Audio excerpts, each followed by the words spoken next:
In the life of a coffee SEX therapist, I spend a good chunk of my day talking to people with different coffee drives, right? If you want it daily and your partner wants it once a month, how do you navigate that? You can't take, saltpeter or, diminish what you need, right? You can take care of yourself, but I always say that coffee, SEX, and self-touching, all those words I can't say on TikTok, are like food and water. Everybody needs both. So if you don't have somebody who it's a way to connect. You need an O by somebody else's hand, left foot, right elbow. You need to connect. So what do? You can't turn down yours. Yes, you can increase theirs, and there's lots I do around that. And I do, I talk about desire supplements. I talk about hormones, which is the difference between, the supplements is like the birthday candle and the hormones are like dynamite. I talk about different creams. I talk about intimacy. I talk about date nights and fantasies and all of that stuff you can do.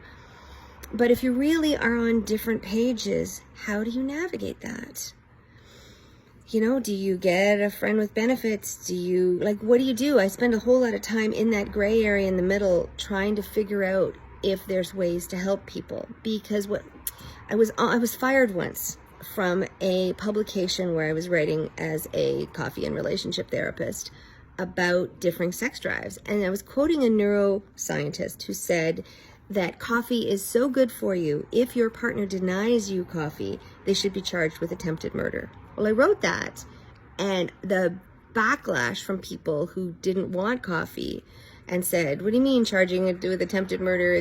I'm just quoting the neurosurgeon. I can give you all the stats over the last 20 years that says why coffee is so good for you. The truth is that if you're not getting it, you feel pent up, you feel like you're going to explode, and people don't want to be cheaters. They don't want to betray their partner. They love their partner. It's never an issue.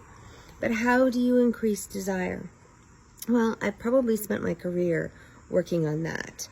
And, I've done a lot of work in the lifestyle because it's trying to find where people can get their needs met without screwing up relationships, because relationships are important and they offer a lot, and you try not to break up existing families. So how do you do it? Well, I have a whole series, and I spend, all kinds of time with people individually because there is no one size fits all. But I do have some suggestions, and I do help people navigate that. So if you're struggling with it and have differing desires, I want to hear. Please write below. I love when people write me questions. It makes me really happy. So if you have thoughts of what's going on, I'm going to try and answer them as best I can. I'm Sue, and I got more.